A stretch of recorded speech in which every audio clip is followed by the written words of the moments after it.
A Pensacola evangelist and owner of the city's defunct Dinosaur Adventureland was arrested Thursday for failing to pay $473,818 in taxes and making threats against federal investigators.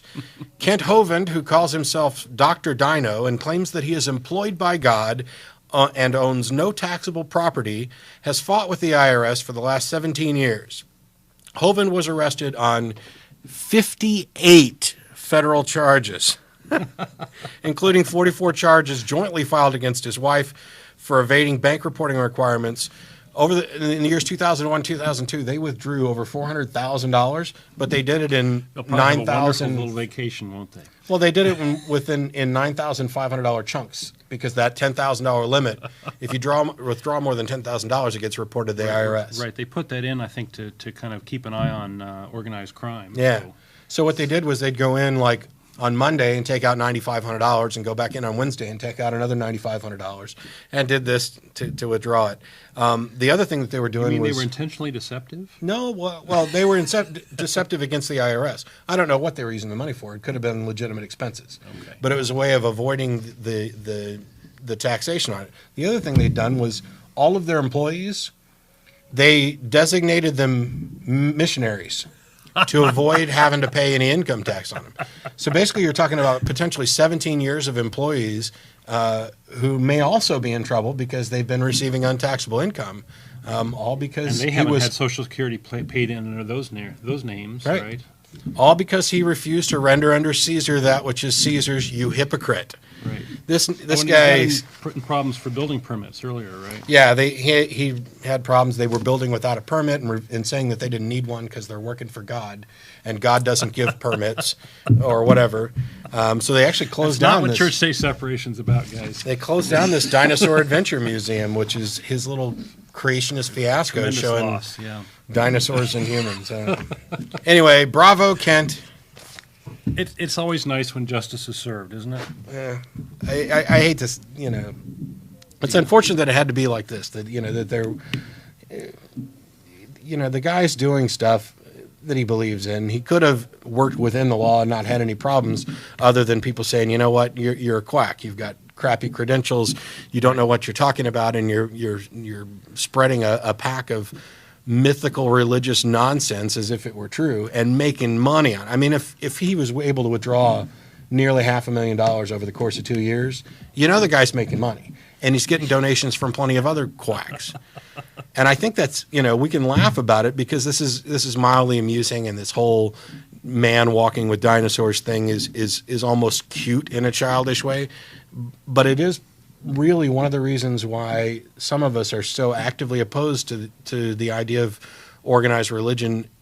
People saying, it doesn't do any harm, it's doing good.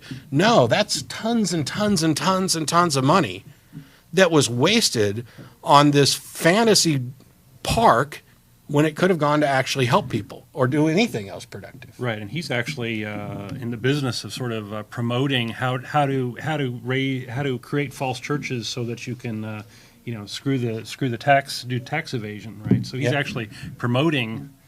It's not like he's just doing it; he's actually actively promoting what he's doing to others. Yeah. But anyway, follow in his footsteps. That was my fun news story of the day. Yeah, and that kind of is a great segue into what I wanted to talk about today. I'm sure, I haven't seen it yet, but I'm absolutely sure that there's going to be cries of persecution, that this poor guy is going to be persecuted or is being persecuted by the feds and all this stuff. And I actually hit this pretty hard last time when I was on about 4 weeks ago. The show focused primarily on false cries of persecution by Christians. And let me recap that real quick. Christians are the most powerful group in the U.S. in terms of money, numbers, and control. They have control of the three branches of the government. There's lots and lots of Christian media. Christianity, like all religions, are constitutionally protected. The media, the sort of non-biased media, rarely criticizes Christianity because if they do, we have Christians writing in and saying, "Oh, you're persecuting us. You're persecuting us." Christians do seem to want more power.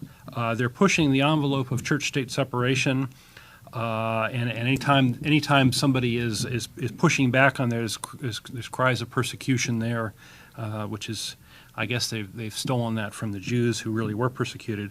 They're creating a false past to claim that secularists have stolen it. They're trying to reinterpret the Constitution according to some goofy thing. They got this guy named David Barton who's creating this false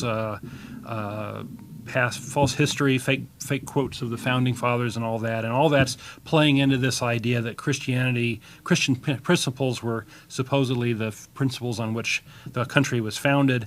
I have a big problem with that. I don't think that's true at all. Then they claim that there's some sort of war against Christianity because of all this, and then they're using this as an excuse to go out and persecute others like the judiciary, who they don't control so well, gays, Hollywood, liberals, etc. So they're really sort of stoking the fires of hate to do this.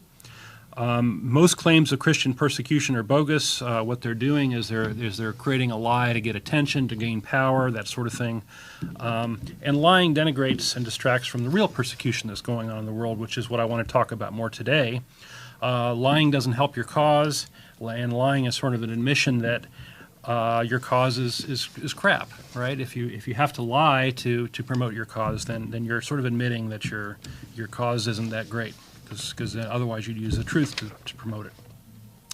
Okay, so that's kind of the past, and you see things like what Matt just brought up as examples of Christian persecution, where somebody does something stupid.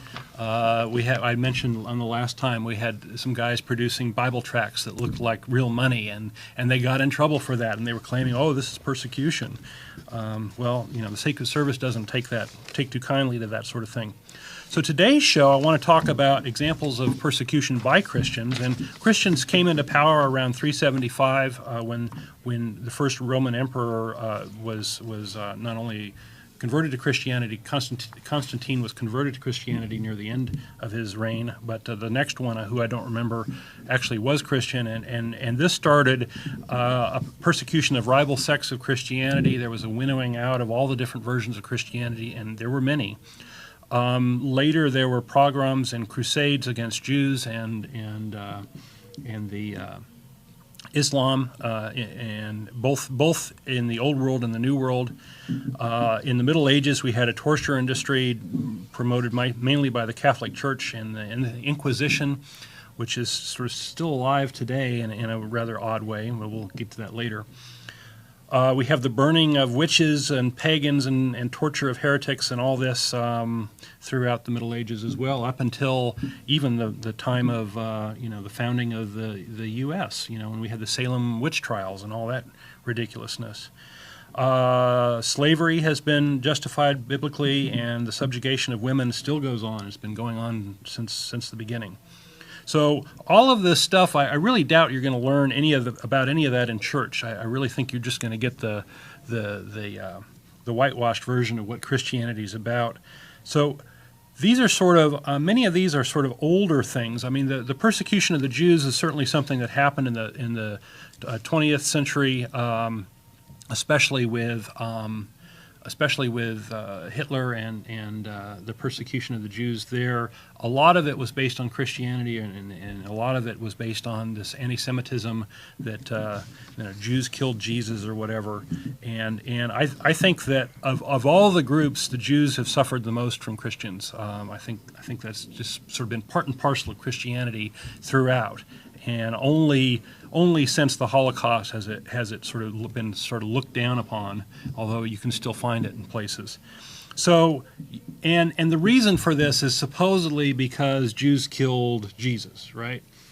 And the morality of this is, okay, well, let's say this is true. Let's say that Jesus did exist and he was killed, 2,000 years ago by a bunch of Jews. Okay.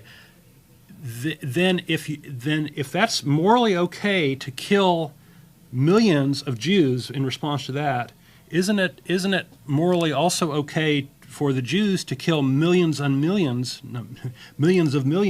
of Christians in response, right? If that's the moral calculus here, then all the Christians should be exterminated by this, right? All the Christians bear the responsibility of killing Jews, right? Anyway, it makes no sense, right? So either Jesus was a man, he was a god, or he was a myth. If he was a man, he's dead, get over it. If he was a god, then he exists in heaven, he didn't die, and there was no suffering, and none of this is pointless, right? There's no reason to kill the Jews. If he's a myth, you're just making up lies to kill people, right? No matter how you slice it, this is wrong, and this is sort of anything. One of my gripes about Christianity is how they're, they claim to be forgiveness and all this crap, but when it comes to killing Jews, that's kind of their sport. Today, I want to talk about three examples of persecution that actually is going on today that is not well covered in the news and not well documented, and partly that's because of the media is sort of giving Christians a free ride. One is the response to AIDS, the other is persecution of gays, and the third is pedophile priests. And the sort of punchline for the show today is that Christians are doing far more harm than they've experienced. Their cries of persecution is really just sort of a notion of projection, of claiming, trying to redirect the spotlight from the persecution that they're doing to others, so that they can get away with it. And you're not getting the full story because the media is bullied and turning a blind eye to the real problems. And I'll point out some places in the media where you can actually read about these things. And so the response here is that Christianity really isn't a religion of peace. It's not a religion of love. It's a religion of power, as far as I can tell. So do you want to say anything before I kind of launch off into some of these examples? I want to talk about the AIDS response first. No, we're good. Keep there's going.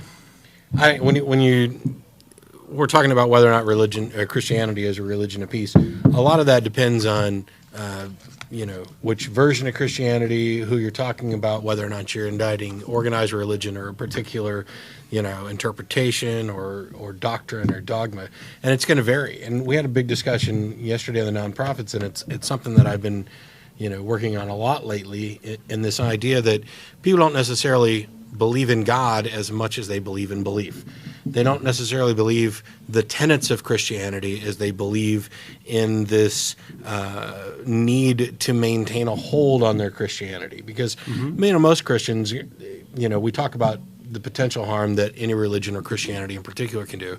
Most Christians go throughout their lives with God as an afterthought, with all of their religious tenets as an afterthought. Their day-to-day lives are based on reason and reality, and it's only in those times when their personal ability to handle real life and stress that they really dig into the religious claims, apart from Sunday you're calling it observances. kind of a security blanket, right? Yeah, it's pacifier of some sort, right? I have called it a crutch or a security blanket. More than that, I would call it hypocrisy. Because if they were, if you're a true believer, and if what the Bible says or what Christianity teaches in its broad theology is actually true, it must therefore be the most important thing.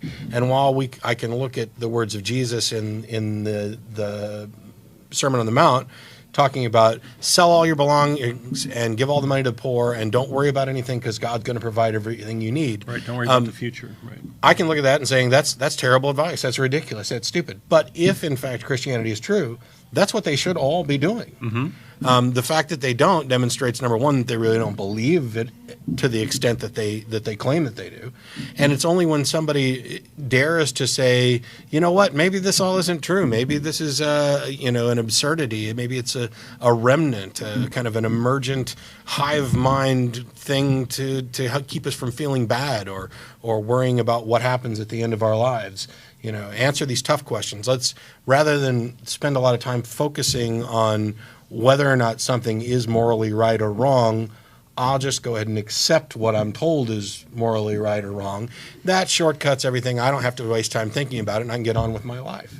So, we can keep going, with potential harm that can be done, because I think a lot of that harm is consistent with the religious beliefs, may not be the direct result of individual believers, but it's a result of the organized religion, what efforts they do together, and more importantly, it's the result of the inactivity of those more reasonable believers, those who wouldn't necessarily push these things. Yeah, I mean, you could make the claim that, oh well, we're all human, or as Christians would say, we're all sinners, right? And I really think that that's a cop out. I think that if Christianity is true, we have to hold it to a higher standard. We have to say, well, if this omnipotent, omniscient God really exists, and you can talk to him in prayer, and get the lowdown, and get and get this direct line to morality, right? Then Christians should be held to a very high standard, right? They should be getting the right answer nearly all the time, right? And independently. And independently. Two Christians right. go and ask God what God wants them, or what God thinks about X. They shouldn't come away with two separate answers. Right. Right. And you should never see a big movement where a lot of people are doing the wrong thing who profess to be Christians. You mean like when the Protestants decided that they no longer wanted to be Catholics? Right. Huge doctrinal shifts, and everybody's claiming that they're getting these messages from God. Right. Right. Well, Christianity broke out of Judaism, and Islam broke out of Judaism, right? They're all worshiping the sort of the same God, right? And they're all fighting each other, So what sense does that make, right? So Well, this is just God works in mysterious Atheism ways. 101 here, guys. Atheism 101, I would call that, right? It's like, yeah, your God must really love holy wars. He certainly Maybe they're wrong. Maybe there is a God, and he's not a benevolent deity at all. Maybe he's a prankster. Maybe he's a malevolent, I think thug. of all the attributes attributed to God, benevolence, omnibenevolence is the least believable, right? It's the least, right? Everything acts in their own self-interest, right? And why wouldn't a God do that? Anyway, we're way off. we're way off track. topic. Okay. So how can we segue back to what you were going to say? Let me ask you, Don, what is it that you think about Christianity that is so potentially harmful? Well, Isn't that the segue? yeah, that's the segue. All right. That's good, Matt. We're on track. We're back on track again. Well, I wanted to talk about three examples of where Christians are in this day persecuting others, and this is you can no longer use the excuse that, hey, oh, that was in the past, or we didn't understand God back then. Now we do. So you can't use those sorts of excuses. And the first one I want to talk briefly about is the AIDS response by Christians. And there's sort of three phases of the AIDS response I want to bring up. First, I should say that AIDS is caused by a virus. It's caused by it's bloodborne. It's caused by open skin wounds. It's caused by sexual contact. It's caused by mother to child can transmit AIDS. So they understand pretty well what the causes are. The fact that it is caused by a virus. Fortunately for Americans, we have a drug program that subdues the virus, but you more or less have to take that for the rest of your life. I've heard various things that you can live a normal life. I've heard that. I also heard that it adds about 8 or 9 years to your life. This drug things, and the drug doesn't work for everybody. So I've heard various things. So it's not necessarily a cure, right? It's a stopgap thing. And what's really important to know is that the virus, or this countermeasure, the drugs, are useful only if you got the money to buy them, right? Americans generally can cough up the $16,000 a year if that's what your life depends on, right? If it means the dying, most Americans can come up with that amount of money, right? But we're very fortunate in the United States to be so affluent. Most of the rest of the world, particularly in Africa, they don't have that kind of money sitting around to take these drugs. So one thing to note here is that failing to prevent AIDS in most places is a death sentence to the people who contract the disease. So when we talk a little later about Christians sabotaging the AIDS response and prevention, we're really talking about Christians killing people. That's what we're really talking about. So when AIDS first showed up, that our government under Reagan had kind of a paralysis mode. They decided not to do anything about it. At that time, AIDS was mostly restricted to communities, gay community, who were using unprotected sex, and anal sex is a pretty good transmission mechanism. And then the intravenous drug users, both of these groups were looked down upon, and the government more or less said, screw them. They're creating their own problems, right? There was, not just the government. I mean, there was a popular, not consensus, but there was an outspoken who just considered these are the drugs of humanity. Let them die to this disease. Right. It's not. Or it's God's wrath. We should be focused on saving good people, or we should be focused on let's look for a cure for cancer that's affecting everybody, or something to help sudden infant death syndrome and stuff. And who cares about these drug users and homosexuals and Right. Yeah. But that's a dangerous attitude, because infections can sort of get out. They can kind of take over, and we have a pandemic in AIDS. Well, I would consider it, in addition to dangerous, for the obvious results that have happened. Personally, I consider it morally reprehensible when we live in a society which professes that all men are created equal, and yet it's somehow okay to act as if this group isn't, just because somebody looks down upon their activity or disapproves or considers them, victims of their own, Yeah. And I should say, as a result of this sort of policy or lack of doing anything, pretty much all of the hemophiliacs that existed in the United States during that time, who were having to use blood products in order to stay alive and do the blood clotting, they have all died. And I actually know somebody who was in that situation. And they were just sort of, casualties. To their credit, the gay community had responded and demanded a lot of attention for the disease, and maybe they got too much attention vis-a-vis the others who were also infected and also suffering and such. But they did get some action going. So the first phase of this AIDS response was sort of blaming the victim, and I consider this kind of criminal negligence in that you're sort of sitting by allowing crime to happen. Then we move on to the next phase, which was an active sort of condom misinformation campaign, and this is still going on as well. And the Vatican is leading this sort of thing. In 2003, we have Cardinal Alfonso Lopez Trujillo, head of the Vatican's Pontifical Council on the Family, basically saying that condoms don't work, they don't prevent AIDS, and don't use them. And this was just one example of the Vatican getting in the way of condom use, and claiming it's a culture of death and all this bullshit.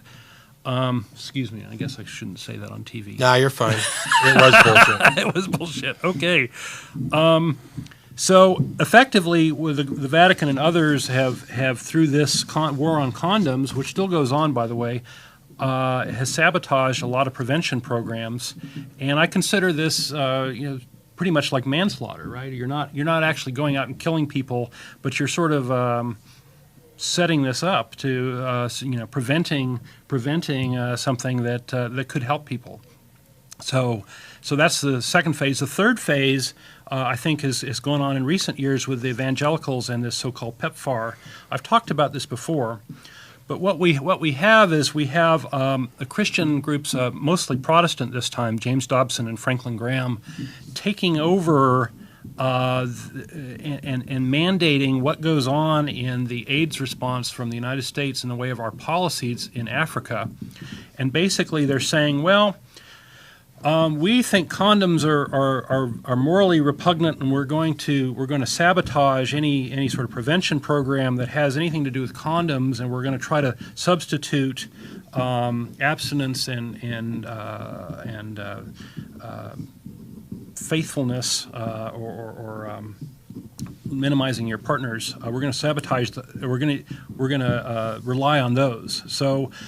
In particular, in Uganda, for example, they've had a lot of success combating AIDS and slowing down the spread of AIDS through what they call an ABC program. For A is for abstinence, B is for be faithful, and C is use condoms. And what's happened is the U.S. government, Bush and those have stepped in with this PEPFAR program, sort of claimed success for this program, and then went and sabotaged it, right? So what they did is they've actually sabotaged this program in Uganda while claiming its success for their own. And so what they've done is they've tossed out the condom part of it, and we have situations where in Uganda, I got this quote here, let's see. Under pressure from the Bush administration, Uganda has taken a dangerous turn towards abstinence-only approach. In April of 2005, the country's Ministry of Education banned the promotion and distribution of condoms in public schools. To make matters worse, the government has even engineered a nationwide shortage of condoms, issuing a recall of all state-supplied condoms and impounding boxes of condoms imported from other countries at the airport, and claiming they needed to be tested for quality control. And the sad fact is that a lot of women in these countries don't have control over their sexual. They can't just be faithful. They can't make their husbands be faithful. So they often have to. The women have to trade sexual favors for a place to live or something to eat. And this condom thing is just really pretty sad. Now, I mentioned James Dobson and Franklin Graham. What they've done is they've said, oh, well, we've got a whole bunch of people over there that, this whole captive audience thing, right? We've got a captive audience of people over there. We should be ministering to them, right? So they've set it up where they are getting, these groups under these Dobson and Graham are actually getting money from the U.S. government under this faith-based charity thing to go over and run AIDS programs in these countries. And what they're doing basically is they're using this as a mechanism to convert people to Christianity.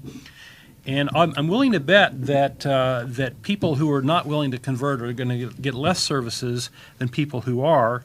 And in effect, this whole thing has sabotaged the U.S.'s response to AIDS in this country, effectively killing people so that these evangelicals can spread their message of Christianity. And if that isn't criminal, I don't know what is. So I liken this to second-degree murder, where maybe you're not killing the people directly, but you are certainly orchestrating their deaths. And this is going on today, and this is going. There's an article in Salon.com, which is a news site, and there's an article called "An Epidemic Failure" that I highly recommend people read. If you read about PEPFAR from AIDS, people who are involved in AIDS response, especially outside of the U.S., you can get the straight story on how horrible this is. And so, supposedly all this is to protect the moral virtues of the people they're trying to kill, and I just don't see it. I just don't see this as a decent thing at all. So this is the AIDS thing. Do you want to talk a little bit about any of this, Matt? Did you have any thoughts or comments? There's one caller on the line who has a question that I think kind of pertains to what we're doing. If we want to hit him real quick and come right back. we can. So let's go ahead and do this. You got Randy? Hey, how's it going, man? Hey, Randy. How you doing? Hey, I just had kind of a general question. I guess it's not super on topic, and it's kind of a broad question. You guys can probably run with it, maybe get some other callers on it. But what drives an atheist to be an atheist, where a Christian, because their belief in Jesus Christ as Lord and Savior, feels the need to kind of live their life differently, so to speak, or at least should feel the need to live their life differently. As an atheist, what drives you to, take the time out, do public access, spend your own money, lead this campaign? What kind of, is there joy from it? What's your ambition? Yeah, I think it's horrible that the U.S. is out killing people because Christians have sabotaged the U.S. AIDS response. Right? I think it's a horrible thing, and I think it's pointless suffering. And if I can somehow stop that by being here on the show and educating people as to this, because the media isn't covering it very well, then I feel like I've done a good thing and I've helped some people out. So that's one of the things that's motivating me. That's very relevant to today's show. And from my point, as somebody who was a former Christian and had considered entering the ministry and everything else. Really, I didn't know that, man. I watch you guys. I did not know that. That's interesting. It was actually a detailed study of the Bible and Christianity and philosophy and religion over a course of years, and in hopes of eventually, entering seminary and becoming a minister, that led me to atheism in the first place. And so, from my point of view, one of the reasons that I do this, that I spend so much time doing this, is because education is important, and if I can spread on some of the things I've learned to other people who have beliefs or whatever, then I think there's a good benefit to that, because I think there's a better way. And like we were talking about earlier, I'm of the opinion, I'm not, I'm an atheist, but in a way I'm also anti-theist, and not so much against personal beliefs. Anybody who wants to have a personal belief and justify it in their own way, that's fine. What I'm objecting to, I think, mostly is what people do on behalf of those beliefs, the actions they take, the changes that they try to produce, because I think religion can be harmful. I think it often is harmful. I think it promotes a mindset, a faith-based mindset that denies rational thought and evidence and promotes the possibility of accepting other very dangerous ideas. I think that actions taken on behalf of religion that affect and diminish the rights of others are wrong. That religion creates this divisive us and them atmosphere where it's somehow okay to say, these people are different, lesser, even if it's not always in a condescending way. You will get Christians who call up and, well, I can't get a straight answer anyway. There's some who call up and say that I'm going to heaven because I was once saved, always saved. And there are others who say that I'm going to hell for apostasy. But regardless, we'll get Christians who'll call up and say, that they'll pray for us. And I know, as a former Christian, that they only mean well, that they're really just saying, based on my personal beliefs, I think your soul is in jeopardy, and I'll pray that doesn't happen. But it's also, in a way, kind of insulting and kind of condescending, because it does refer to a kind of a better than situation. And I think, we live in the United States, and what we're seeing with regard to religion, usually is as organized religion, and sometimes, I'm sure you and most other Christians would agree that organized religion is often misused, and kind of there's some departure from, I guess, the true nature of what a lot of Christians feel about their religion. I mean, if you definitely studied you went to some seminary and stuff like that. I mean, Jesus was pretty anti-religious, from the get-go. There were parts of that. The thing is that while I can understand that and kind of agree with you with what you're saying, there's deeper questions with regard to the reliability of the Bible. So it's always difficult to say Jesus said such and such when we have no idea if the person even existed. Down to faith, as long as there's doubt, it's faith, it's not fact, and nobody claims that it's fact by any means. Well, there are people, and the thing is, as I say almost every single week when we get a call like this, or a call on these types of subjects, if you want to believe it based on faith and that's your justification, I can't possibly argue with you. I can't prove that it's wrong. I couldn't attempt to, but you're also placing yourself in a position where it's a personal belief that you can't justify to anybody else. If you go with, 1 Peter 3:15, I think, where Christians are supposed to be ever ready to present the reason, and the Greek word for reason there is not just the faith-based type reason. Right? It's you're supposed to provide a reason, a rational explanation for what you believe. And that was the verse that drove me to dig in as deeply as I could, because I needed to find good rational explanations for this. And what I ended up finding was that the more I looked, the less true any of it was, until at one point it was just patently obvious that I was now an atheist. And that was a hard transition for you, wasn't it? Well, it wasn't so much hard as that it took a long time. And we talked about it on Nonprofits yesterday. Somebody asked, once you accept the fact that there is no God, or come to that agreement or understanding or whatever, human life becomes infinitely more precious. This is a one shot. I've got one shot. I don't get an afterlife. I've got this one life.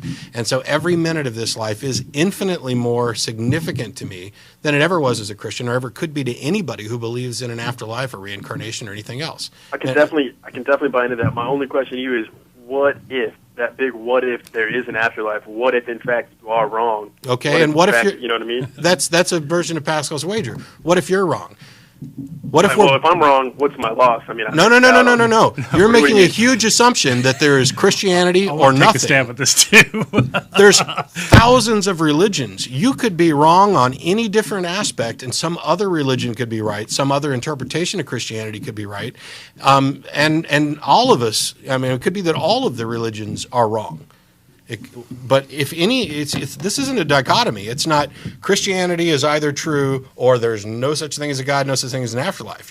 That's comfortable for you, I'm sure. No, what I'm saying is either way, like if I'm not following whatever God would be correct, then I would probably experience Whatever separation from that God, right? That's all I'm referring Sure. to. Yeah, they're all mutually exclusive. In that case, you and I are exactly in the same boat. I could Really? I could be right, you could be right, or somebody else could be right and we're both wrong, and then we're in the same boat. My thing is that once you realize why you reject all of those other religions, then you'll realize why I can reject yours as well. Because they can't all be right. They're mutually exclusive. But the one truth that we know is that they can all be wrong. How's that? How could they all be wrong? It's It could be possible no that God. there is no God. In fact, I happen to believe that that's the case. So they can't all be right because they're mutually contradictory, but they can all be wrong. There doesn't have to be a God. That's just simple logic. No, just evolution, just science, and how things have panned out. We're just kind of here, and it's just kind of Yep. Sure. what No, if. there's also nothing to say that the current explanations of evolution and everything are spot on 100%. But regardless, even if evolution turned out to be wrong tomorrow, that still isn't evidence for a God. That's just evidence that that particular explanation wasn't correct. There could still be another natural explanation that doesn't require any kind of divine supernatural influence. Now, a lot of what we see, especially when we see these twists on Pascal's wager, are these kind of false dichotomies where it's an either or. Either Christianity is true, in which case, you're going to burn in hell. Oh, and if it's not true, then we're both right and, or we're both going to just die and nothing happens. Well, that's not necessarily true. There's also the idea within Pascal. Well, you've got A lot of stuff. Well, let me hit this from another angle, and that is, I think another assumption that's made when people make these sorts of claims is that belief is sort of free, that you can just make one choice or the other, and there's no consequences to either choice. Right? Why not choose the one that makes things better? Well, if you choose to believe in Christianity, then you're sort of signing up for some sort of responsibility for the harm that Christianity is doing to the world, right? Yeah, and that's today's topic. I mean, we're talking about the persecution of spreading AIDS. We're talking about the persecution of gays. We're talking about children being molested. This is an artifact of that I think that's kind belief. of a stretch. That's like saying that you guys would be responsible for an atheist who killed somebody because he's an atheist. Y'all kind of had a hand in that. You believe the same thing. No, it's not like that at all. We're not saying that every Christian is individually responsible for the actions of any other individual Christian. I thought that's what you were just referring to. No, what we're saying is that what we're talking about is organized religions, specifically Christianity's group effect on society. When if you happen to be a Christian who, let's say, doesn't have a problem with gay marriage, then you're obviously not part of the problem. But the bulk of the people who share the label that you've adopted, acting in concert, have this group effect which opposes gay rights. It opposed slavery. It opposed women's rights. It opposed abortion rights, reproductive issues. Right. It's, you're not individually responsible for the actions of the other individuals, but the group also has tenets and dogma that are pushing this. Atheism doesn't have any such thing. There are no tenets or dogma in atheism. There's some nutball atheists. Luckily, one of them, Larry Darby, just decided not too long ago he wasn't an atheist. So I'm no longer saddled with explaining why somebody who's supposed to be reasonable is such a nut. Right on. I think it's kind of reasonable. I mean, the people who always float up to the top are usually the dregs, and the stuff that catches the mainstream is usually not what really exists most of the time. So, I mean, you're going to get people who rise up and who are on TV and have this message and go to the government and stuff like that. But I don't know, man. Once again, I got to come back to Jesus, and you can say, well, maybe he's real, or maybe he came to the Bible that way or not. But just the message alone of him coming through from the poor, from the people on the street, it being a grassroots movement. Like, I think that's what Christianity is about even today, and I think there's so many people who are doing those good things and loving people. There may very well be people like that. I think my point to all of that is that while there are good things that religion can do, all of those things can be accomplished without religious involvement at all. There's no positive social benefit that we can get from religion that we couldn't get without religion as well. And if you're just wanting to look at, for example, the things that Jesus has reported to have said in the New Testament or whatever, you also can't look at all those and say that they're all good, because like I pointed out earlier, he said, sell everything you have and give it to the poor, and don't worry about anything because God's going to provide everything you need. I think almost every person that you would even consider to be a true Christian would think that that's probably pretty bad advice. It just doesn't work that way. Well, but rather than having them stuck with saying, you know what, I tried this and God didn't provide, which would completely remove the pillars of their religion, they just ignore that. I guess I haven't heard too many people who have actually done that, and actually seen how it turned out. I would be interested to see how it would turn out. Well, then do it. Sell everything you have, give the money to the poor, wander the earth like Cain, and see how long God provides for you, and see what benefits and what fruits come from your labors. I think you already know the answer. I think you're just trying to avoid it like everybody else. I swear I'm not trying to be insulting, but... No, it's cool, man. It's an interesting proposition. It's interesting that you even mentioned that, because I'm kind of... Yeah, I mean, most people would say I'm crazy with some of the stuff I'm contemplating, but, that could be a pretty interesting walk. Maybe I can get back to you guys at some point. I'm not going to make any, proud professions here that I'm going to go and do that, but, I mean, I agree with what you're saying, and I think that if a lot more people interpreted it kind of how you're interpreting it with that hard line, I think we might see a more powerful existence of a God, somebody that would, Well, that's certainly an experiment worth I think that Christianity has a lot of good sort of ideals. Love thy neighbor, those sorts of things. Do unto others. Although that predates Christianity. Yeah, there's a lot of good ideals there. So I'm not disagreeing with that. But you know, the proof is in the pudding. You have to look at what Christianity has done. Right, and I think that that's the most appropriate measure of Christianity, right? Is what has it done with all that wonderful teaching, and the answer is that it's not that pretty. So, I want to. But I mean, to pull all those Christians and say, well, that's Christianity, this isn't Christianity, because Christianity is Jesus' teachings. Anything outside of Jesus' teachings technically wouldn't be Christianity. Well, but, we can. There's no point. I'm not going to try to convert you guys or vice versa. But I mean, I just kind of was interested in what would make an atheist stand up there and put the money out there and put the time out there and do the show, kind of lead it. Basically, atheism to me is, it's kind of like religion, more or less. Like it's a set of beliefs or a set of disbeliefs. No, there's no beliefs. There's no set of beliefs in atheism. Atheism is just the lack of belief in a God. Exactly. So it's almost like an evangelical, you're all almost reaching out to people in efforts to be like, hey, look, I have the truth. Just kind of like how Christianity does. It just seems. How can you agree with me when I say that it's not a religion, that it has no dogma and tenets, that it's simply the lack of belief in a God, and then come back and say that? I mean, don't get me wrong. I understand what you're saying in spirit, because we're out here publicly on TV. But what we're talking about is our objections to actions that people take on behalf of religion. We're talking about objections to specific doctrines and tenets. We're talking about rational thought and what makes us think that religion is harmful, not just because of what it does, but also because of what it does to the mind.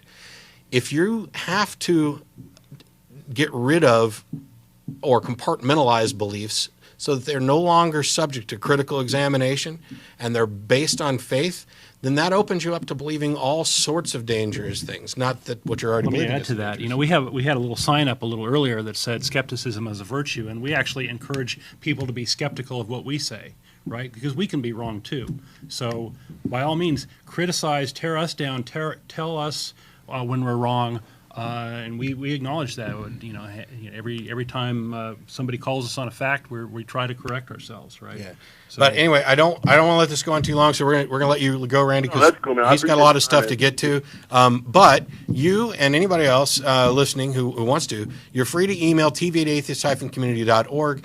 I'm always willing to have good philosophical discussions, good religious discussions. Hell, we can pick apart the Bible to show where my opinions on the Bible disagree from your opinions. I've done that, within the last week or so.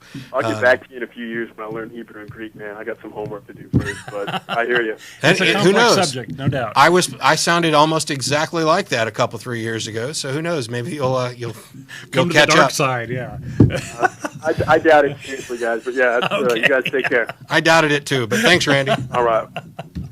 I mean, I'm kidding, of course. As if I started my search going, maybe I'll end up an atheist. No, I seriously, legitimately wanted to get back on track, wanted to justify my beliefs and move on, and possibly do ministry. Trust me, finding out that all of my core beliefs were wrong wasn't something I went looking for. No, probably not a very pleasant experience. Anyway, you've got a lot more. Yeah, let me try to maybe go through the rest of what I have fairly quickly, just to kind of point out, right? So we're not with this AIDS response. We're not just talking about an isolated thing, right? There are other examples where Christians are persecuting others, and the persecution of gays, I think, is one that sort of deserves special mention. And I would claim here the tactic is to create an enemy, because having an enemy helps you shore up power, right? So if you can sell fear of somebody or hatred of somebody, that makes you more powerful. It makes you able to raise money. It makes you able to get people in at the church. It's also a shortcut. If I'm going to go after you and your beliefs, I could have a good reasoned debate about the efficacy of your beliefs and actually address all the issues. But if instead I turn you into an enemy and get other people to think of you and look at you as an enemy, then there's no longer any requirement to justify why I think you're wrong. We just all agree that you're wrong without ever giving it any thought. Right. So it's a completely weaselly way to arrive at the truth. Avoid having to discuss it. And most often, I would bet that this is because the argument from my side, let's say in our example, is so incredibly weak and obviously weak that I have no choice but to do that. Yeah, maybe so. So I just think of this as a mechanism to amass power. It's also being used in political campaigns, right? I actually believe that the this vote that we had here in Texas for same-sex marriage was actually a strategy for the Republicans to find out new Republican voters or voters that they could bring to the polls and elect Republican candidates. And I hate to bring up the Nazi thing, but this is very, very similar to the techniques that were used in Nazi Germany to sort of vilify the Jews as, all our troubles are caused by the Jews, right? And we got to go kill them, right? And this is how Hitler came to power. And I see the same technique being used here with the Republicans beating up on the gays in order to raise power. And they're using all sorts of different mechanisms. There's a very good article on this from the Southern Poverty Law Center. The article is called Holy War. And they have another article from the same place, the Southern Poverty Law Center, on this guy named Paul Cameron, who is basically the head propaganda guy for the religious right on this. And the article is called The Fabulist. And those are two very good articles to read. If you email us, I'd be happy to send you links to them. So we have, basically this is red meat for Christians. And this strategy wouldn't work if Christians weren't so amenable to this hate message, I think. If Christians really did care about love and peace and all that, we wouldn't have 3/4 of them in Texas voting against the rights of other Americans, which is basically, the right to end our contracts. I got to kind of jump in for a second. Yeah. Because when we start talking about the issue of hate, it's easy to look at. I agree that this is the problem, and that Christians in general are amenable to the hate message. But I don't. This to me is an example of one of the problems of religion and the mindset it creates. Because I don't think that individual Christians who would be amenable to the issues of hate or the feeling of hate towards an individual, I don't think that that's necessarily so much who they are as a result of what they've become based on their religious beliefs. Because this hatred that comes from Christians, to them it's love.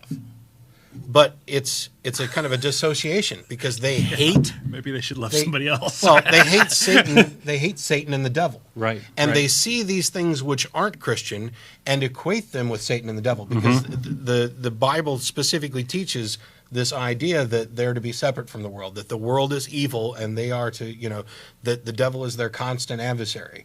And that puts them in the position of saying everything which doesn't, and they may not say this consciously or even realize that they're doing it, but it has to be true, that everything which doesn't agree with me and my understanding of Christianity and everything else is therefore evil and of the devil, and I must hate it. Mm-hmm. And because we generally don't like to hate things, they twist that hate, because it's already like a one-off hate, because they're hating something in lieu of something else. They can easily twist that into, oh, I'm loving them, I'm doing what's best for them, mm-hmm. I'm trying to make sure that they get to come over to this side where things are rosy and peachy keen. Right. And, so I don't think that I think it's hatred. I think it's a flaw which is brought on by religion.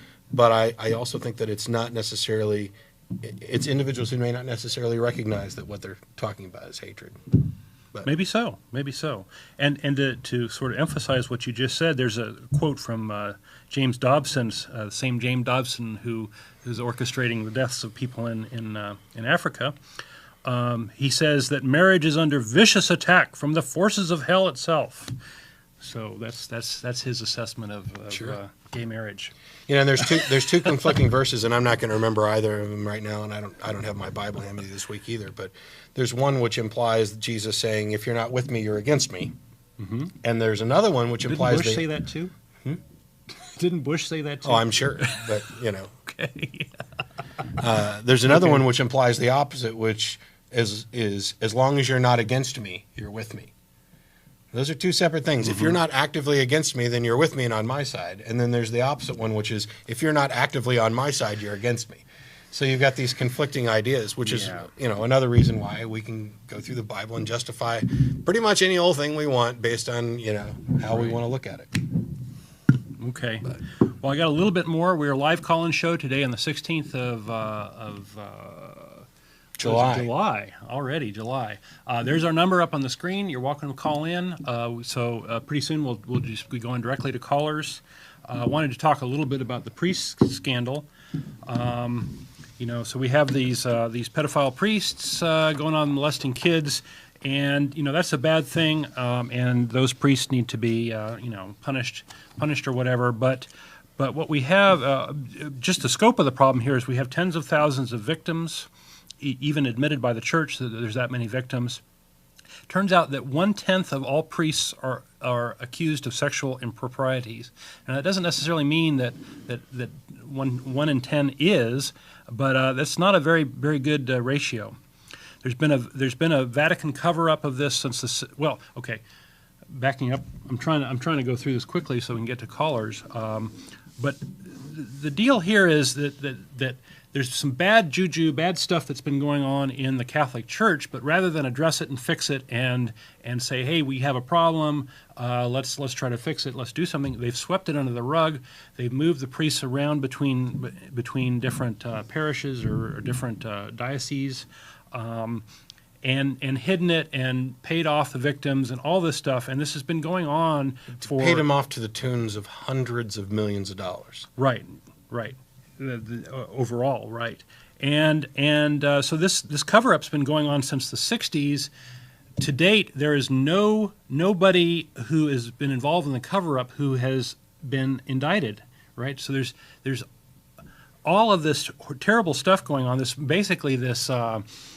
pedophile ring going on and it's not been broken up. It's not been stopped. No bishop's been punished. We have a papal decree in the 60s basically saying to try to cover this up. More recently, we have Pope Ratzinger, when he was Cardinal Joseph Ratzinger of the, what is it called? The Congregation of the, hold on. Not jumping out at me. So, here it is. The Congregation for the Doctrine of the Faith, which he headed before he became Pope. This, by the way, is the new name for the Inquisition, showing its ugly head again. He actually created an edict that church investigations into child sex abuse claims should be carried out in secret and the evidence kept confidential for up to 10 years after the victims reached adulthood. You know, I actually have, coincidentally, a news story that I had grabbed without knowing you were going to talk about this at all from the last 3 weeks. Let me hit the high point. Okay. A priest who admitted sexually abusing a 12-year-old altar boy, fled to Mexico after his bishop failed to report immediately the confession to the authorities. The Reverend Xavier Ochoa was suspended April 28th after admitting to the Roman Catholic Bishop of Santa Rosa, Bishop David Walsh. That bishop didn't notify any law enforcement officers 3 days, allowing Ochoa time to flee to Mexico. The Sonoma County District Attorney's Office filed on Thursday multiple misdemeanor and felony charges against Ochoa related to 3 boys he allegedly abused. Besides the altar boy that he confessed to, he was charged with molesting 2 teenage boys more than 10 years ago when he lived in Qatar. So we've got a priest who's a chronic child abuser, who's been moved to another diocese, admits to it, and his bishop doesn't tell the authorities for 3 days so that he can flee to Mexico. And the punchline, which is not funny at all, it was unlikely that church officials would face criminal charges for the tardy reporting, said the sheriff. Yeah. So they get a free pass here. I mean, that's just that is obstruction of justice. Well, this is a systematic problem, right? And it goes all the way up to the Pope. The Pope has effectively interfered with all these investigations, and he's directed his underlings to do the same. And in May 20th, the Vatican asked for diplomatic immunity for the Pope because the Pope was mentioned in a lawsuit regarding sex abuse. So we have the Pope, basically, the Catholic Church is getting a free ride on this, right? If people really cared about justice, right, these people would be in jail, right? And there's lots of ironies here. One irony is if Christians are against abortion because of the harm it's causing these little fetuses that may not even have a nervous system, what about the actual harm done to real children under the name under these priests? These children are real. Kids, when they're abused, they're later told, "Well, Jesus died for your sins. You should be able to handle this." Is the attitude of the Pope. So, fortunately, we have something that works better than God here. We have something that works better than the whole Catholic Church. We have what's called secular justice. We have lawsuits that are actually getting justice going on. And isn't it ironic that 12-member juries can actually solve this problem when God and the rest of these idiots can't? So anyway, so this is the third example of persecution that I wanted to bring up.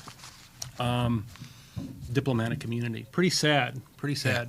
This idea of special treatment, we go back and forth about whether or not churches should be taxed. There's arguments for and against. Every time I hear something like this, I think the taxation issue is completely irrelevant, and what we need to do is go and arrest all of them and shut them down. If for nothing more, then they're contributing to this obstruction of justice, this continued, constant, by divine edict from the Pope obstruction of justice. I mean, it just makes me sick. And when people say, "Oh, religion does such wonderful things, how can you be against religion?" That's a crock. Religion does do good things. People, in the name of religion, can and do good things. But they all can also do those good things without religion, without that baggage, without that nonsense. Why shuffle money through the church to keep fresh flowers in the building for Sunday morning service and make sure a few cans of food get to the homeless when we could, just tear the church building down, or wait a minute, put the homeless in the church building, let them live there, and just provide the food there. You can do so much more good if you cut out this holy or unholy middleman. It's, anyway. Yeah. And what's sad is that I read an article recently too that donations are not down for the Catholic Church. People are still contributing money. It's like they're still doing good. Yeah. Thank you for helping us pay off the child molester. the victims of child You molesters. know, these priests and such, and the papacy and all that, they should all go out and get some honest work and work off this debt. Yeah, instead of living like little leeches off of the people that they can, con. Anyway, so this whole thing has got me pretty upset and angry. So I'm Me sort too. of glad that it's doing that to you too. Maybe some people in our audience will get angry about this and help do something about it. I'm trying to do my part by bringing it up and talking about it. So let's take some callers. Sure. Let's switch over to callers. We got Paul. How you doing? What's up? Hey, Hey. I wanted to mention late 1980s documentary about the AIDS virus that I found really informal, but you kind of take it with a grain of salt, as most science. informal or informative? Informative. Okay. It's called the Strecker Memorandum, and I just won't go into detail because it's a lot, and I just barely started researching some of it. But I totally agree that a lot of this political stuff, religion, gets a lot of special treatment. It's unjust, and I just wish we could do more about it. Yeah. There was a really good documentary on Frontline. Actually, it was 4 hours broken up over 2 days on the AIDS response and how it's gone through the years. And I highly recommend if you can tune it in. They show it periodically on PBS. It's a Frontline episode, 2 episodes. One of the things that really struck me about watching it was that AIDS, as I mentioned earlier, is really sort of a disease of ignorance, in the sense that if you really don't know what's going on, you can be harmed by it. But you see this ignorance played out in governments and such, where they deny it exists, or they deny it's a virus, or they blame the victims, or they do some sort of stupid thing. And you just see that over and over again in this documentary, and it's pretty amazing how sad it is. Ignorance is the ultimate weapon of control, no matter who's the master and who's the slave. Mm-hmm. And it's actually more of a retrovirus than just a virus. It modifies code without completely destroying the cell. At least that's what the documentary talks about. Okay. It's really interesting. Okay, that's sort of beyond my level of understanding, but Me too. yeah. Well, that makes 3 of us. So I know it's been extremely hard to combat because it's mutated. Yeah. And if you deny evolution, you're sort of missing the boat here on this one, right? yeah. He basically talks about like a conventional vaccine, because of all the mutative properties, is just highly improbable, next to impossible. His solution, however, is resonant frequencies. Like if Okay. you shatter glass with resonant frequencies, a virus can be somewhat like of a crystalline particle that could be shattered and killed that way. Interesting enough. In a human host? That sounds Yeah. sounds kind of science fiction-y to me. You'll have to color me kind of skeptical, to say the least. Okay. But I agree. since none of us know, I won't be asserting that it's not true, but I have my my questions. Anyway, do you have thank anything you else for for us, the- Paul? No, thank you. Thanks a lot. Thanks for the show, and keep up the good work, guys. Thanks. Appreciate it. And thanks for the recommendation. Yeah. Okay. We've got Ed. How you doing? Pretty good. How's it going? Oh, not bad. Good. I was just calling on. I just wanted to say, the show is great, and this morning I got an email actually from someone, and it was about someone putting AIDS-infected needles in gas pumps so that people were getting infected. Anyway, we went to Snoops and found out that it's hate mail. That it's an urban legend. It's an urban legend, Yeah. and of course they don't mention the word gay, but it's very Inflammatory. obvious. There's Okay, another it's urban legend. targeting. There's another urban legend similar to this that you can find at Snopes that was popular years ago, where people, AIDS-infected people, were running around on subways, intentionally sticking people, all Right. kinds of things like that. Yeah, and I think it's really sick. But also, the other thing I was going to talk about was, the religious thing with you're talking about the Catholic Church. What scares me even more is that there are a lot of churches that are independent. Almost all churches are smaller group. They're not like the Catholic Church. So who are they responsible to? And Well, that's a dual-edged sword. because I can just imagine someone's child telling them that they were molested by their preacher or a Sunday school teacher, and them going to the elders and the elders are like, well, let's just keep this hush-hush, we'll get rid of the person.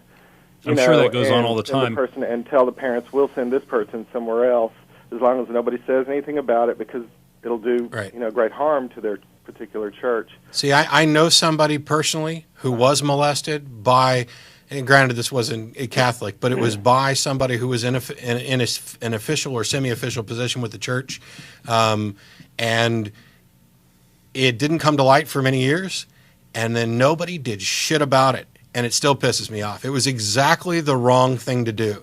Oh, it's been so long, and maybe he's changed, or we don't want to hurt or break up families, so I think there was some behind the scenes, we're watching you now, and if you ever do this again, we'll destroy. I don't know what all went on. Exactly. But the correct thing to do was to bring this to light and not put another little kid in danger, just in the hope that this guy was scared enough not to do it again. Well, I think what actually what's worse than the molestation to begin with is the fact that how they cover it up and how they deal with the victim often is just as harmful as the molestation itself, right? They browbeat the kid. They say God is going to get you if you tell anybody. These sorts of mind games that if someone is sort of impressionable, I think that those are very, very harmful.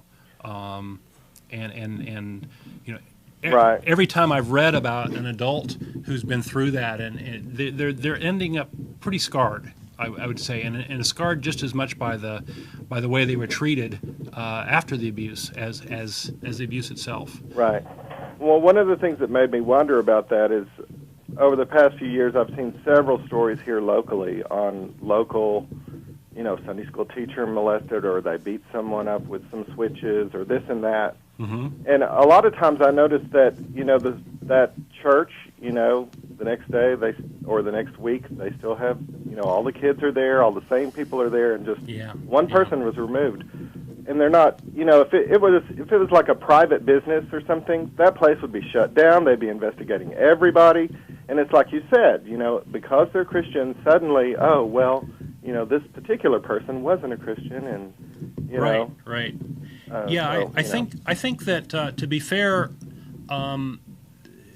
these sort of sexual problems occur anywhere where there's a power relationship. Exactly. Right. You see it in the workplace where the boss is trying to get sexual favors from the secretary or whatever. But I think in the churches, it's much, much easier to cover it up, much easier to evade punishment and deny it and play games and manipulate people so that the problem festers. Right. So that may be the real problem here, is not so much that it occurs, but that they are not stepping up to address it in a responsible way. Yeah, and like I was saying, there are a lot of churches that, or I would say probably the majority. I'm not sure if there are more Catholics or more Protestants or what, but there are a lot of churches that fall under the Protestant, and they're just separate entities. The Catholic Church is national and even international organization, so that can be brought to light, easier because it's national, whereas these smaller churches, everybody else just looks at them and says, oh, well, they're not even a church, they're a cult, They turn on themselves so quickly. Right, that, They're not true Christians. Right? Like David Christ, oh, not a Christian, are you kidding? Well, he was yesterday. But anyway, I was a Christian for the first 30 years of my life, too, but I'm not anymore, no matter who you ask. Right. So, anyway, that was just my question, and I had a concern, because I just wanted to say that I have seen lots of local stories on child abuse, and I wonder if there's ever any follow-up to, those schools or those churches or the people involved as to what happens, after that. It'd be interesting to know. This gets into the whole reporting thing, and part of that is sort of what's news, right? What people sort of really want to know is sort of all the facts, right, all throughout time. But in reality, what gets reported is sort of the splashy, interesting stuff, often censored and filtered sanitized for your protection, that sort of thing. Right. Until someone comes out later on in their adult life and says, well, guess what? This person also abused me, 15 years ago. Yeah. Right. It's very hard for these people to find each other for those sorts of reasons and to do something. The sad part is those people are still out there, a lot of those people, and it gets perpetuated. Yeah. It's very, very unfortunate. I do want to make. Thanks a lot for calling, Ed. Appreciate it. I do want to make one comment about this whole thing. Is that while I am passionate about it, and we know that it goes on, and it's not being reported enough, and definitely not actions not being taken enough. In some cases, especially where a lot of years have passed, there is this false memory thing, which is prevalent, where people have been falsely accused because they go and they see a hypnotist and they do this memory regression and even sometimes past life regression nonsense and come up with repressed memories, which in Michael Shermer's book, Why People Believe Weird Things, he covers this and how quickly that phenomena rose and climbed, the number of incidents reported and the number of them which turned out to be false because our memories are unreliable. And children are impressionable, and I guess there's been some recent research into this, in that there have been, to amplify what you're saying, there have been cases where you can have leading questions to children. Where did the person touch you, and did he touch you here? Yeah. These sorts of things. And children can... That's like saying, what do I have in my pocket? Do I have a quarter in my pocket? Yeah.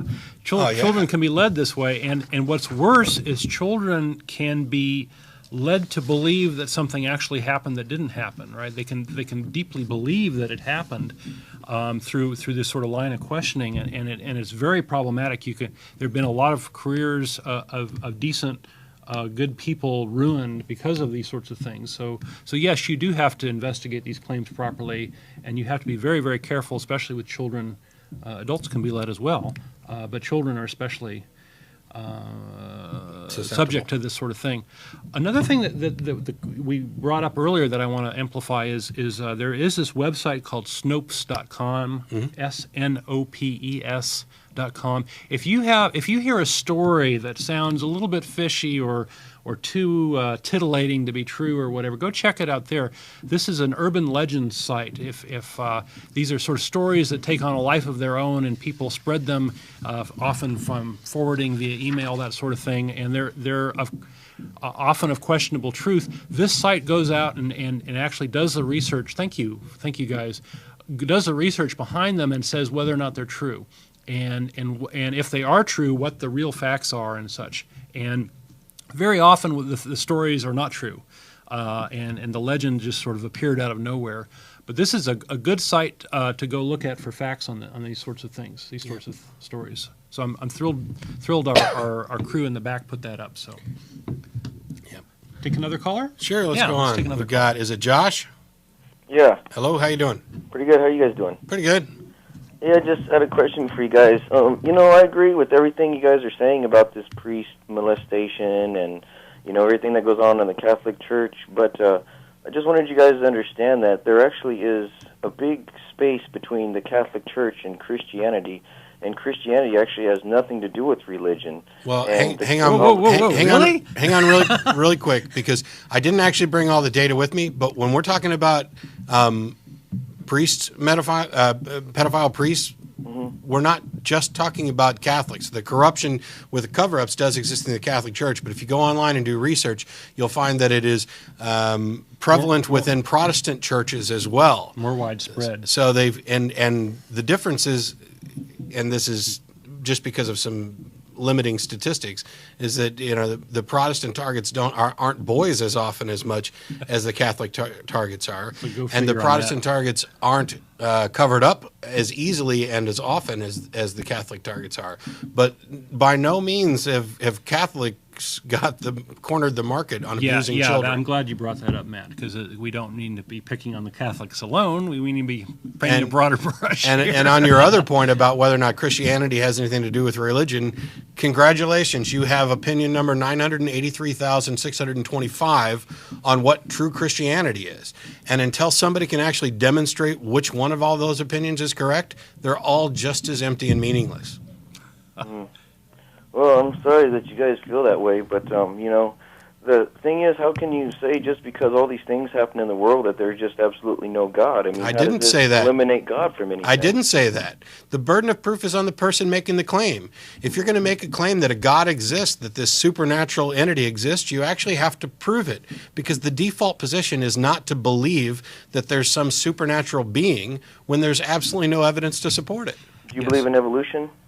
Do I believe in evolution? Do you Science believe in supports evolution? evolution, right? I believe that evolutionary theory is scientifically supported and is a reasonable, natural explanation for the origins of species, yes. Can a scientist explain why there's a monkey that can sit next to you and you look a whole lot different? Sure, because we didn't descend from monkeys. Monkeys no. and humans descended from a common ancestor. You really need to go to Talk Origins. You really need to do a lot more research into these really simple, basic questions. Can your religion explain why chimps and humans have 98% the same DNA? Yeah. Yes, because God created us. Ah, God, I mean, the thing the is, all-encompassing I'm non-answer. serious. Do you ever just look up at the sky or anything, or look around you and all the nature and all that kind of thing? I've looked all over the place, and I have yet to how find did a you, God. how do you breathe every day? How did we come about? How is there so much Muscles diversity contract between my humans? lungs. Go read a book. Some of these, there's an FAQ at our website. You can go to www.atheist-community.org. You can check out the FAQ. There are tons of information available online. You can go to Talk Origins to get information on evolution. But the thing is that, as I said earlier, even if the evolutionary theory turns out to completely be wrong, that does absolutely nothing to support your case that a God, or your God in particular, actually exists. You have to actually provide some information from that. You can't come up with these non-answer arguments of, haven't you ever looked at the stars? And, well, I can't explain it, so God did it. Yeah, just because you don't know something doesn't mean there's a God, right? God isn't your ignorance. Partially for the benefit of that caller, but more so for Randy, who called earlier. One of my favorite authors of all time, and probably one of the people who had the most Biggest impact on you. was Robert Ingersoll. And He was a pretty famous lecturer in the 1800s. yeah, he's known as the Great Agnostic. But he'd go from city to city and give lectures, and people would he was very, very popular. yeah, and hugely popular and friends with ministers and politicians, and he delivered a Republican keynote address at one time and everything else. Dennis showed up at the Nonprofits yesterday with one of my favorite quotes from Ingersoll. It's a little lengthy, but it's kind of relevant to what this guy was talking about earlier with, our last caller with what is true Christianity versus religion, and the caller earlier talking about just what Jesus said. So if you'll give me just a minute, I'll rattle off this from Robert Ingersoll. You have to remember this was written in the late 19th century, and people wrote it and spoke a lot better, and I'm probably not going to do this justice, but here goes. Is Christ our example? He never said a word in favor of education. He never even hinted at the existence of any science. He never uttered a word in favor of industry, economy, or any effort to better our condition in this world. He was the enemy of the successful, of the wealthy. Dives was sent to hell not because he was bad, but because he was rich. Lazarus went to heaven not because he was good, but because he was poor. Christ cared nothing for painting, for sculpture, for music, nothing for any art. He said nothing about the duties of nation to nation, of king to subject, nothing about the rights of man, nothing about intellectual liberty or the freedom of speech. He said nothing about the sacredness of home. Not one word for the fireside, not a word in favor of marriage, nor maternity. He never married. He wandered homeless from place to place with a few disciples. None of them seemed to have been engaged in any useful business, and they seemed to have lived on alms. All human ties were held in contempt. This world was sacrificed for the next. All human effort was discouraged. God would support and protect. At last, in the dusk of death, Christ, finding that he was mistaken, cried, my God, why hast thou forsaken me? We have found that man must depend on himself. He must clear the land. He must build the home. He must plow and plant. He must invent. He must work with hand and brain. He must overcome the difficulties and obstructions. He must conquer and enslave the forces of nature to the end that they may do the work of the world. How wonderful. Ingersoll is just always one of my favorites, but yeah. If you go to infidels.org, and we'll get that link up for people, in their library section, there's everything Ingersoll has ever written, and I strongly recommend reading and not an just essay. Ingersoll, the complete works of a lot of other There's very Voltaire, good authors. Bertrand Russell, but I strongly recommend an essay called "The Truth," which is his entire indictment of the entire Bible. And Thomas Paine, who wrote The Age of Reason in the 1700s, wrote he was a deist, by the way. He wrote this great article on why God would never use the Bible as a communication mechanism. Yeah. Great. Oh, that's just Excellent. one of the most philosophically important arguments with regard to religion, that any sufficiently supremely wise, intelligent being who wanted to communicate a message would never choose to communicate it in the limited medium of print, where things are so easily misunderstood, where context, where language changes. How could, Right. if God Prophet knew... used to mean storyteller. Yeah, bard. How could a God thousands and thousands of years ago think, knowing what was going to happen and how languages were going to change and how the message would get muddled, how could they possibly consider, hey, I'm going to tell this guy to write a book for me? A good way to communicate the most important message you could ever possibly receive. It's absurd. Yep. We're down to like 4 minutes or so, but we've got Johnny. How you doing? I'm doing great, and you? I'm fine, thanks. I just noticed that persecution by Christians. You're assuming all Christians are that way. No. Let me tell you, I'm a Christian, and I believe I have a right to believe what I want to believe, and you have a right to believe what you want to believe. Congratulations. I might not agree with what you believe, but that's your right And to believe what you want to believe, because then we're in complete agreement. In doing so, I believe what I believe. And We're- the consequences of what I believe, since it's my life and my right, it's mine. And I will neither judge or condemn the person that disagrees with me. Not the person. I might disagree or probably condemn what they believe, but I'm not going to say anything unless I'm asked. I respect what they believe as long as it's moral and legal.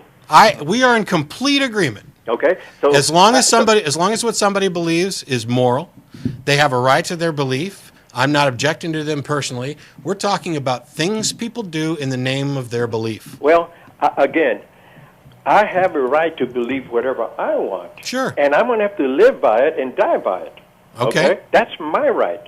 Okay. But that doesn't give you the right to impose your beliefs upon anybody else. No, I'm not going to do that. Okay. I'm not. I still consider those boundaries. Okay.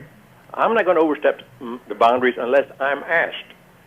I'm not going to criticize you. So not all Christians are that way. We didn't say they were. Well, matter of fact, we you had on top- specifically said a couple times that we're not talking about all of them. We made that point a couple times. I didn't hear that part. Well, there are organized Christian movements doing these things, right? Well, again, you know what? There's a lot of organized movements. I don't always agree with everything the Christians say, okay?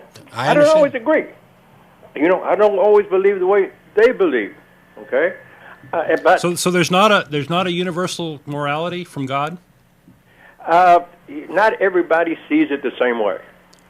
Okay? Okay, So so, that's so enough. it's a muddled message, in other words. So- God couldn't communicate that no. properly. Okay, let me tell you what I believe. Some of the things that, as a Christian, hey, the Bible tells me not to steal, not to murder, okay? Not to lie. It also tells you to It tells take... me to do all of those. Hey, what's so bad about? What's so bad about?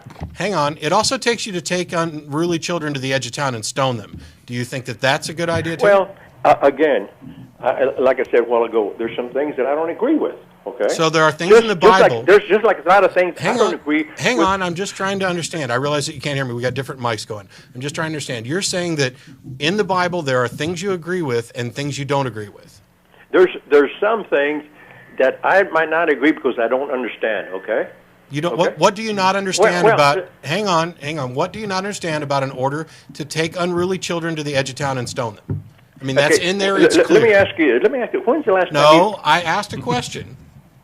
Okay, probably, and back in those times, they were allowed to do that. So you're saying that morality has changed, that once upon a time it was okay to stone children to death, and now it's not. Hey, I wasn't back there. I didn't make the rules. I didn't make the laws. You don't have to be back there. Okay? Okay. We are almost, I got to let you go. We are almost out of time. We're down to like just a few seconds left. Feel free to call back next week, or you can email tv@atheist-community.org. we hate to let you go. We were on an interesting subject there, but we just ran out of time. Yeah, as a reminder, we won't be on live for the next 2 weeks. We'll be back August 6th. If you think that morality has changed such that once upon a time it was okay to kill children and that it was okay to enslave people, you really need to reconsider your morality. And that's all I have to say.